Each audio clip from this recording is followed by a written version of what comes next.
Hi guys, Totallydubbed here, and today I'm doing a video review on the Dyson V11. In case you're wondering, it has an LCD display at the back, so yes indeed, this is the correct unit.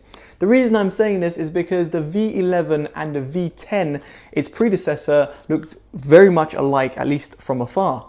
However, there's quite a few differences between the two models, and in this review I'll be comparing the two models at length and also explaining the differences between the V11 models, as in the different variants that you get within the V11 range, and also giving my honest thoughts and opinions about this cordless vacuum cleaner and how it compares to the rest of the market. So without further ado, let's get into it. Now what you can see in front of you is what you get in the V11 Absolute. That will cost you £600. Now depending on the market, some tools might be a little bit different, but at least in the UK, this is what you'll get. In the V11 Animal, which costs £500, you won't get these two tools, and instead you'll get the direct drive unit instead. The direct drive unit, if you are familiar with Dyson's range, was included with the V10. So just bear that in mind, that what you can see in front of you is everything you get with the V11 Absolute. What I'd like to go through is just relatively quickly through the actual tools, but also a little bit more of a deep dive onto the actual head units themselves. Now you got the wand as well, wand which is no surprise, and a sort of nice blue metallic color. It looks pretty cool, a little bit different from the older range. You got the docking unit, the combination unit, you've got the crevice tool, soft dusting brush, and then you've got the mini motorized tool, an adapter in order for it to charge. And of course you can route that within the docking station as well. And then what I really love actually is the on-wand storage tool. Now this is new, and I think Dyson have really missed a trick over here in terms of mentioning it in terms of their marketing, but essentially this attaches to your wand, and then through here you can actually clip on a variety of tools. So if I'm just not going to fail, it'll be great. There we go. You can clip on, say, these two tools. And when you're going ahead with your cleaning, you can actually have that with you at all times. So you don't have to go back to your wardrobe in order to get to this. So I really like this little tool. It's really handy, and I wish Dyson would actually talk about it a little bit more, because it's actually really useful for people who clean regularly like myself. So now moving on to the actual head unit. So you've got the soft foam roller tool, which is nothing new. It's the same one that was included with the V10. But for those who don't know, this soft foam roller tool is used for hardwood flooring, like you can see in the background. So like myself, it's just handy to have. But what you'll find is that at least in the V11 Absolute, this might come a little bit redundant, and you'll know why. It's because of this high torque unit. Now the high torque unit is made for all types of flooring, but obviously mainly carpet, but because of the two different bristles, at least the brushes that are there, you can use it on both types of flooring.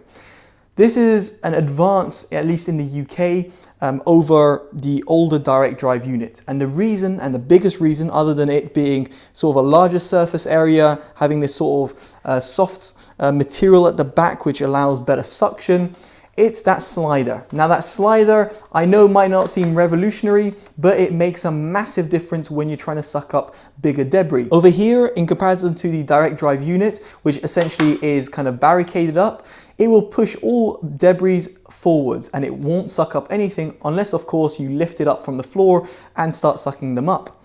Here, if you just were to adjust it to the medium or the lower setting, you can pick up all those large debris. So for example, in my test, when I had loads of Cheerios, it would pick them up with ease, whilst the direct drive unit would not.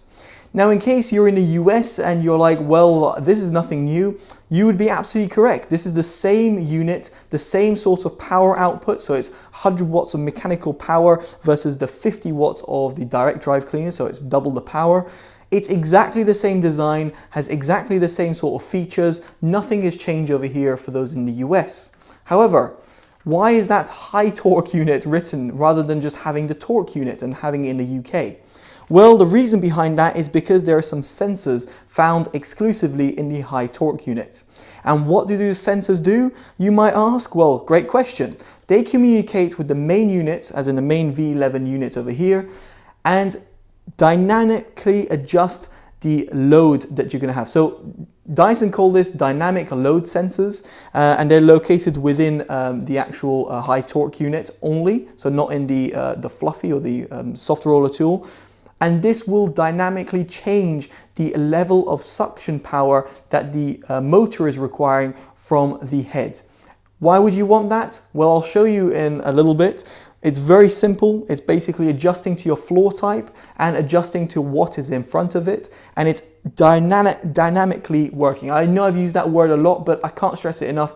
It's literally working in real time, like nothing has ever worked in that way before, at least for a Dyson product.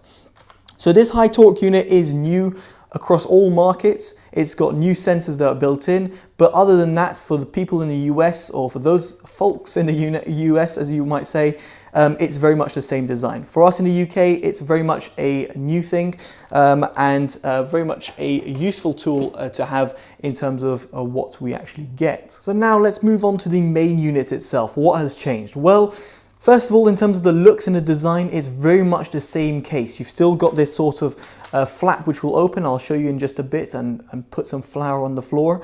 But it's the same look as the V10. However, there are a few design changes which are pretty much fundamental to the operation of this unit. First of all, it's that LCD display. The LCD display not only displays the time remaining depending on the mode that you choose, but also kind of give you a nice visualization of how it works. If I just turn on the vacuum cleaner via the trigger button over here, what you'll see is a timer that comes up, and that dynamically adjusts with the modes that you choose. Sorry, that was a bit loud, but nevertheless, it's really cool. It also is used to show a blockage. So if I just try and get a block, what you'll see over here is that it will give you a little visualization of, hey, look, something's blocked here, check this little part, do this, and you might solve it. So it's a very nice sort of integration to have the LCD display. You can switch between languages as well. There's a few languages included. The filter unit as well has changed. You can see there's a lot of flour that's been there. It can be washed. Again, you just leave it for 24 hours as you would do with the V10. This unit is different because it's hollow, so it's just easier to wash. But other than that, the diameter is slightly wider than the V10, but it still corkscrews onto the back of the V11 unit as it did. Now the trigger unit over here unfortunately still can't be automatically left on, so you're going to have to trigger it itself. There's no automatic use or no way of leaving it on. And then the batteries are still not removable, and the DC connector still can't be used in conjunction or simultaneously be charging when you're using the unit. However, the batteries have changed.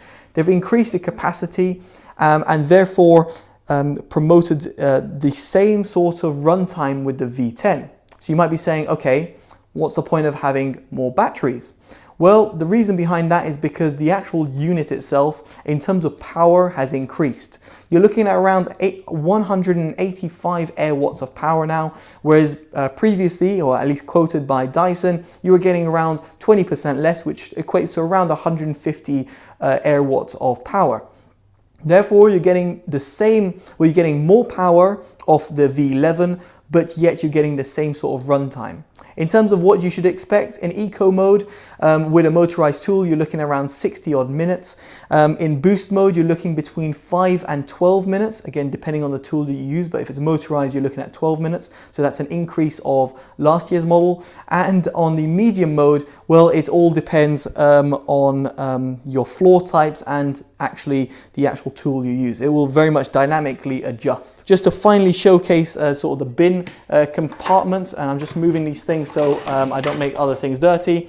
It very much adjusts in the same way. You just pull it down and you'll see it'll eject any dust or any sort of particles it has. It's got this scraping mechanism within it, which is great because it kind of pushes everything out, and it's very easy to do and very easy to operate and kind of put back like so.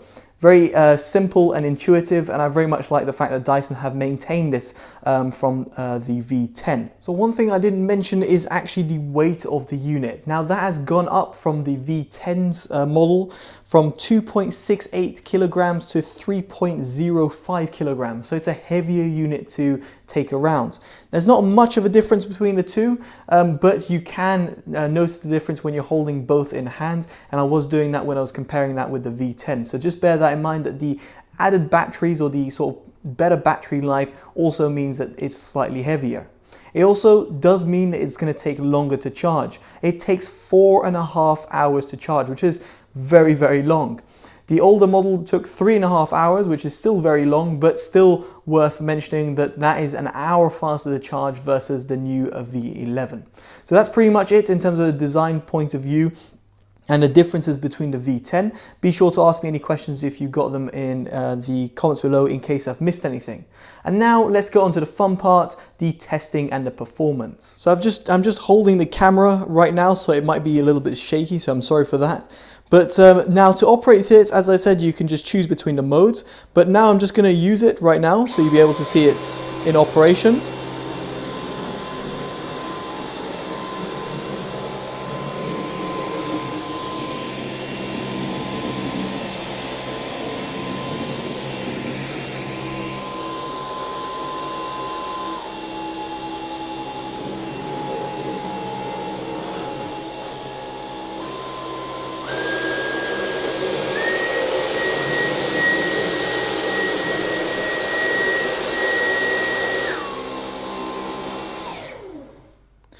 So that's a a short sound demo of how this actual thing sounds.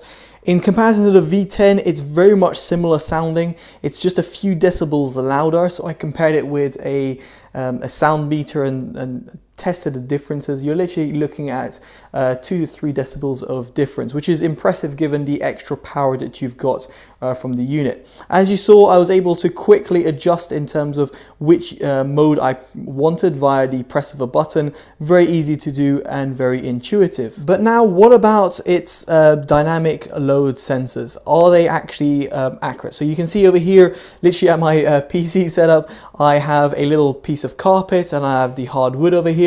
And what I'm going to do is just pass over, and you'll be able to hear, let alone see the difference when it's adjusting. So you can see it's on a medium setting right now, on the blue setting. I'm just going to press it so you can hear the noise, and then we're just going to pass over carpet.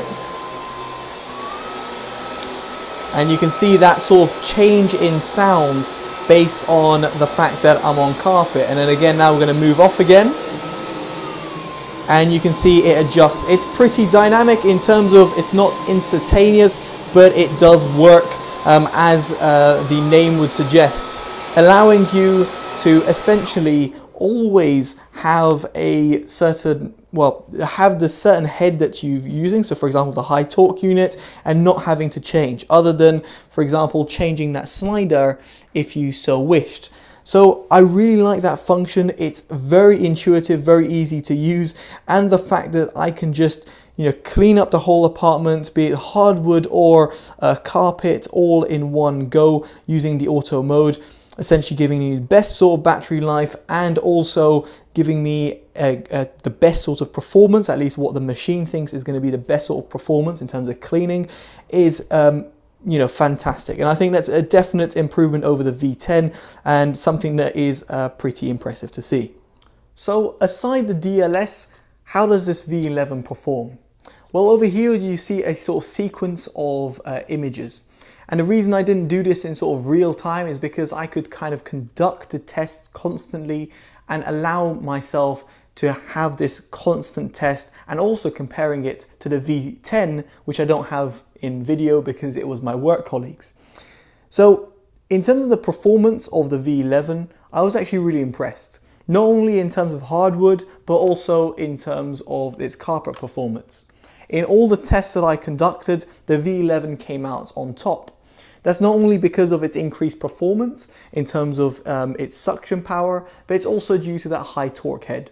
The high torque head delivered much better performance and more of a consistent performance across both types of flooring. However, the direct drive cleaner head did fantastic on carpet, but then struggled on hardwood flooring. Now, one could argue that if you're going to get the V10 Absolute and you're comparing it to the V11 Absolute, you get the soft cleaner head. And you'd be absolutely correct in what you're saying. You'd get a soft cleaner head, and therefore on hardwood, you'd have absolutely flawless results. However, if you're someone like myself who's a little bit lazy, who doesn't want to be constantly interchanging between the two heads, this means that you can have the high torque head always being used and yet having fantastic results across both different types of floor. Of course, the best type of performance and the utmost cleaning you're going to get on hardwood flooring is going to be with that soft cleaner head. However, if you're not facing heavy flour or tons of Cheerios drop down there, the high torque head will deliver a fantastic performance, and it won't scatter either. So overall, in terms of my comparison between the V10 and the V11, what I found is that the V11 was more consistent. Not only in terms of its cleaning, as I said, but in terms of suction power, but also in terms of convenience. It was a lot more convenient to use. But now ultimately, should you buy the V11? Now, as I said at the start of the video, you've got two different V11 models, the V11 Animal and the V11 Absolute. For you to decide between the two, to me, it's pretty much a no-brainer. Spend the extra £100 if you've got the budget, that is, and get the V11 Absolute. And the reason why is because you've got that soft cleaner head and you've got the high torque head. You're not reliant on that direct drive unit. And plus all that cool little stuff and technology that you got on the V11 Absolute, you won't really benefit because you have that direct drive unit which doesn't have the dynamic load sensors. So that medium mode will just revert to medium mode rather than automatic mode, which constantly adjusts in terms of what you have in front of it. So if you're looking to buy the best vacuum cleaner there is, the V11 Absolute, that is the best cordless vacuum cleaner there is, the V11 Absolute would be my pick, not the V11 Animal. However, it would be silly to ignore its predecessor, the V10. Now, comparing its prices, so for example, the V10 Absolute comes in at around £450. And in the UK, that's a £150 premium you're paying for the V11 Absolute. And of course, you're getting an LCD display, you're getting better battery life, better suction power, and a new head. However, if you don't mind switching between tools, if you're someone who is not like myself, for example, and don't mind switching between tools, but want to have all the sort of pretty much near enough the same sort of experience as you get the V11, I would save myself £150 and get the V10 Absolute instead. So that's pretty much it. If you want the very best, the V11 Absolute is my pick. If you want something that really works in terms of a budget, well, I wouldn't say a budget, £450 isn't cheap to say the least, but the V10 Absolute would give you that sort of experience, a near enough experience to the V11. So there we go, guys. That's my honest opinion, my honest thoughts, and my honest review. If you appreciated it, make sure you give it a like, comment, subscribe.